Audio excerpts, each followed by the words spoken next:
Hi guys! Today magkakaroon tayo ng shoe review ng 361-degree Big 3 Future. Hey, I ain't never giving up. Said I never give up. Pero bago tayo mag-start, kung first time mo pa lang sa channel na to, mga ganitong content naman yung hilig mo, mga shoe review, mga fitness related videos, mag-subscribe ka na, i-click mo rin yung bell icon para lagi ka updated sa mga next videos ko. Hindi pa po ito yung Nikola Jokic 1, no? Hindi pa to yung main shoes niya talaga.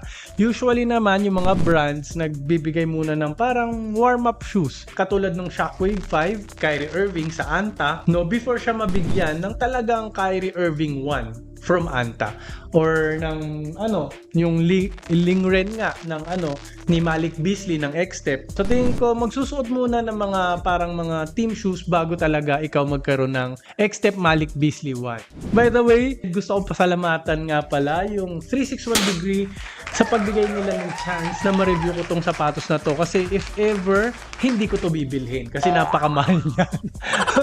Pero guys, maganda naman yung performance, no? May pambawi. Tanga talaga.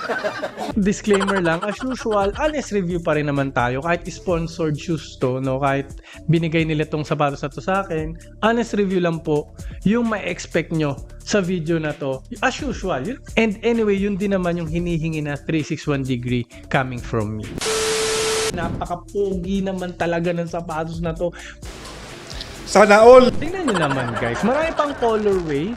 Sabi na 361-degree, ito ang susuotin ni Nikola Jokic sa All-Star. Pang All-Star po talaga itsura nito. Gusto ko lagi yung itsura ng Big 3. Unang-una yung itsura palagi. Gumamit po siya ng dalawang cushioning setup. Quick-O-Tech saka Quick Flame. Wala siya masyadong heel drop. Almost flat. Parang 6mm drop lang to o 5mm. Ayan, 5mm drop. Napakaganda. Para siyang mala Dinwiddie. Kasi maganda yung court feel. Yun, maganda po talaga na almost flat. Wala masyadong heel drop. Kaya balance nga, pang small forward, pwede rin sa power forward. And by the way, hindi to masyadong pang center talaga kasi yung gamit ni Jokic, yun yung pang center talaga, which is yung high cut version nito. By the way, yung uppers nito, woven material po. Very breathable, no? Very breathable. Ito yung ginagamit sa mga premium na sapatos kasi very durable, very supportive, yet very breathable, no? Parang nasa kanya na lahat. Wow, parang Daniel Padilla. And mahal na material naman talaga. And maganda rin tignan. Next, meron din po siyang TPU plate dito. No, ayan, nagpapaganda rin sa kanyang itsura. Mula dito, umaabot hanggang dito sa heel. Siyempre, para sa heel containment mo. And hanggang dito sa middle side. No? Panalong-panalo po yan. Mamaya pag-uusapan po natin yan sa support. Meron din po siyang Morphe technology. Yung Morphe technology and itong 3 plus cage technology. Yung 3 plus cage technology, parang yun yung heel counter nila. Yung support sa heel counter. Naka-carbon fiber shank plate din po siya na tinatawag nilang 361 SOAR plate. Wala na ako masasabi, wala na akong hahanapin. Lahat na talaga ng technology na 361, nilagay nila dito. Premium na premium, wala na akong hahanapin. 10 out of 10 po talaga sa aesthetic and material. Anyway, napaka-pogi naman talaga. Hindi na natin maipagkakaila. Pati yung colorway nito, pati iba mga colorway magaganda pa. And yung shape niya nga. Next, punta na tayo sa traction and outsole, no? Ito talaga napakaganda ng traction pa rin, no? Solid rubber outsole po siya na parang may mga suction tube. Mga parang, parang tentacles, yung parang sa octopus. So talagang makapit. Maingay din sa court. Sapo na dime ka talaga dito. Though, parang katulad din ng AG4, hindi rin to parang feeling ko. And talaga namang dapat, wag nyo tong i-outdoor. No, hindi lang feeling. Kasi gamahal to eh. Tapos i-outdoor mo. Huwag mong subukan. Masisira ang buhay mo. Mapupudpud to kagad, wag naman, di ba? Kasi guys, may mga maliliit siyang grooves, no? Tingnan nyo to sa mga, ayan, no? Manipis dito, ayan, no? Hindi rin po siya rubestek. So, wag nyo pong ipang outdoor. Pero ang kagandahan pa nito, guys, hindi siya nag-a-attract ng dust. Hindi na kailangan punasan. Tingnan nyo naman, malinis na malinis pa rin. Parang bagong-bago lang kahit pinanglaro ko na matagal ito. Dahil dyan guys, bibigyan ko po siya ng 9.5 out of 10. Almost perfect. Hindi ko lang na perfect kasi nga yung mga grooves niya, no, may mga parang lines na maninipis para mapupunit kagad to pag pinang-outdoor nyo. Pero the best po ito for indoor. Class S po yung traction nito, no? Next, punta na tayo sa safety and support. Unang-una guys, no, meron po siyang TPU plate dito sa side. Midsole fully covered TPU. Stable protection against rollover. Against tapilok guys. Ito anti-tapilok po ito. Ito parang may mga ngipin-ngipin na yan. Ito umaangat din po siya dito sa may bandang toe area na. Hanggang dito sa side. Actually wrap around siya eh. Umangat siya dito. So lateral containment, napakaganda. Jab step, euro step nyo. Side to side movement ninyo. Pag dedepensa kayo, covered kayo nito. No? Itong umaangat na to. And guys, yung more fit, actually itong lacing system nila, ito nagpaganda dito eh. Mala rubber band na fabric or parang knit to eh, parang knit. Separate po siya sa tongue, ayan oh. Medyo stretchy. Ang ganda talaga ng lockdown dito. Pag hinigpitan nyo yung lace nyo, talagang maganda yung lockdown kasi hanggang ilalim, magdidig in po siya hanggang ilalim. Ayan. Plus, ito pa, flywire pa. So, napakaganda ng lacing system ko. Ang kagandahan niyan kasi hindi mo na kailangan damihan ng TPU plate, no? Yung talagang dagdagan na wherein nakakapabigat lang minsan yung mga TPU eh. Ginawa nila parang mga lubid na lang, flywire. And itong mga ganitong material, no? Ano kaya to? Tibay na fabric, ha? Parang TPU rin eh. Parang plastic din siya eh. So, matibay din siya. So, yun yung ginamit nila more on pang support, no? Ito, umiikot nga, no? Yung TPU plate, umiikot hanggang dito. Nagiging external heel counter. Pero parang ang liit. Bakit hanggang dito lang? Pero okay naman, nandun pa rin naman, ramdam mo pa rin. Hindi siya deal breaker kasi maganda pa rin naman. Medyo matigas pa rin dito kasi siguro dahil dito na parang infusing. Ayun. Parang kumikintab na yan. Ayan yung pa-straight na yan. Okay naman, medyo matigas pa rin siya pero parang gusto ko pa more. Konting-konti na lang.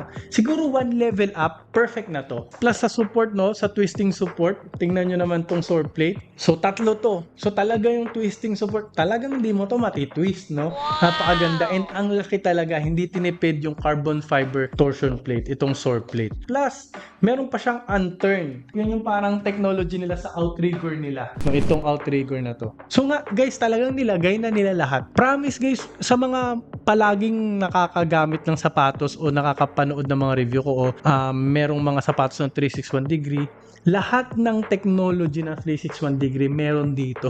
So dahil dyan guys, safety and support, 9 out of 10 pa rin po ako sa safety and support. Considering low cut po to okay naman all throughout, dito lang nabawasan ako. Pero kung point guard kayo, hindi nyo naman kailangan masyadong napakatigas na heel counter. So okay na to sa inyo. Next, punta na tayo sa comfort kasi pinag-uusapan na nga natin yung heel counter na almost perfect na sana. Nandun naman yung support, nandun din yung comfort. Napakalambot guys, meron to Achilles pillow, ayan nakikita nyo naman. Ayan, yan. So dahil din dyan guys walang heel slippage. Usually pag low cut, tapos pag hindi maganda yung shape ng heel, minsan may heel slippage, umaangat ka, parang natatanggal ka sa sapatos eh. Very mobile yung paa mo kasi tignan nyo naman, low cut nga siya. Yung padding niya sa heel, sufficient naman, kaso lang medyo mababawasan dito sa side. And may sufficient naman dito sa toe area. No? Dito lang sa side, sa lateral, sa medial part, medyo nakukulangan ako. Pero okay pa rin naman kasi may konting pads naman. Kailangan nyo na lang kapalan yung medyas ninyo kung gusto nyo ng very comfortable na paglalaro. And lalo na sa heel area. So ganoon naman siya. Kasi dahil pinaprioritize din syempre yung gaan. Very light po ito. Considering nakamalaking carbon fiber siya. No, hindi siya masyadong bumigat. Kasi nga, in-explain ko kanina. Kasi ginamitan na lang nila ng lubid para sa support. Hindi na malalaking mga TPU. So kaya magaan pa rin siya. 0.84 pounds sa size 11. Okay yung heel to toe transition nito. Yung kanyang 4-foot flex, meron pa rin naman. Pero hindi masyado. No, syempre may torsion plate na malaki, no? Kaya medyo may resistance. Pero syempre maganda yan para sa bounce. Yung fit niya guys, for me, saktong-sakto. No? Kasi sakto lang yung toe box niya. Hindi masyadong wide, hindi rin to masyadong narrow, which is gusto ko. So okay na okay to. Pero guys, hindi po ito very wide foot friendly na sapatos. Normal lang po. So true to size sa mga gusto ng ganon. Kung gusto nyo ng snug fit, 0.5 size down. Kung wide foot po talaga, kailangan yung mag 0.5 size up. Kahit 0.5 lang okay na. So dahil dyan guys, fit and comfort, 8.5 out of 10 po tayo dyan. No? Nakulangan lang ako sa side. Okay naman sana dito yung padding. Sa tang din guys, wala rin masyadong padding. Pero kaya mataas pa rin kasi nga, pag suot-suot mo siya, malambot pa rin naman guys. Yung quick flame saka yung quick coat. Next, punta na tayo sa breathability. At talaga naman guys. Kaya nga, medyo bawas yung kanyang padding kasi prioritize nila yung breathability. Breathability to the max to guys. Makikita niyo yung daliri ko dyan. Ayun, nagmagalaw-galaw. Ayun, oh. 10 out of 10, 11 out of 10, 12 out of 10 to sa breathability. Hindi na natin kailangan patagalin. Pati dito sa toe box, pati dito sa likod, mesh pat ditong likod niya. Oh. Yung tang butas-butas din yan. And low cut pa. So talagang breathable. Next, punta na tayo sa cushioning. Ito talaga ang kanyang strong point. No? Pinagsama yung quick flame and yung quick coat. Pinaka mga mahal na cushioning setup nila. Yung Quick-O-Tech guys, propulsion ratio is 75%. Grabe yung bounce nito, no? Talagang mararamdaman mo yung bounce nito.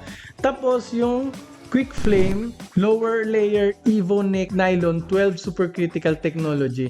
Yung propulsion rate nito 85%. No? Grabe. Yung Quick Flame pero guys, more on nasa hill area siya, more on dito. Tapos dito more on Quick-O-Tech na lahat. Pero full length po siyang Quick-O-Tech. Tapos meron lang konting ano dito, Quick Flame, no? Sa hill area.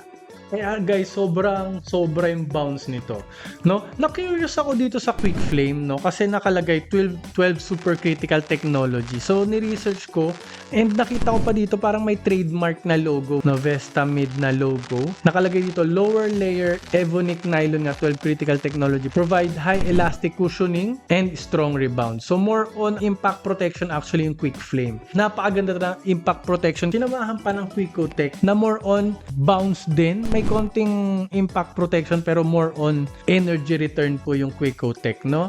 Kahit napakalupit ng impact protection nito, shock absorption, bounce, no, energy return, kahit napakalupit ng lahat na yan, malupit pa rin ang kanyang court feel.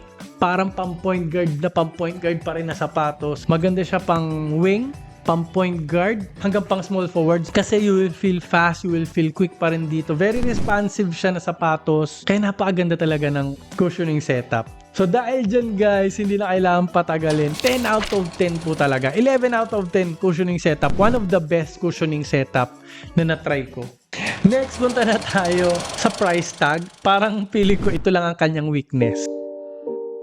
No? Kasi medyo mahal pa siya. Naiintindihan ko naman syempre MVP yung gumagamit, champion yung gumagamit.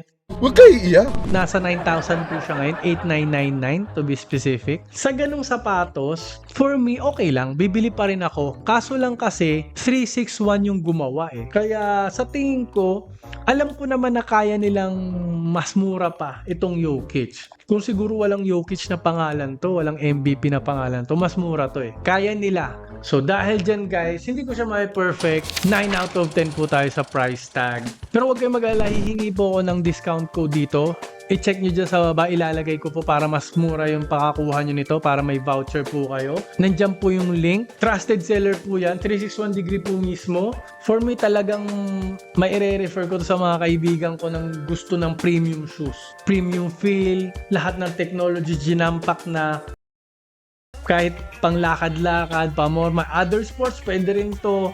Pero kung naghahanap pa po kayo ng mga ibang wing player na basketball shoes from 361, mga big 3 na videos po, ilalagay ko dito. Yung bilog po dito, huwag nyo rin kalimutang pindutin para makasubscribe po agad kayo para lagi kayo updated sa mga next videos ko. Maraming po salamat sa panonood. Mag-ingat po kayo palagi and lagi nyo rin po tatandaan to always drink your protein.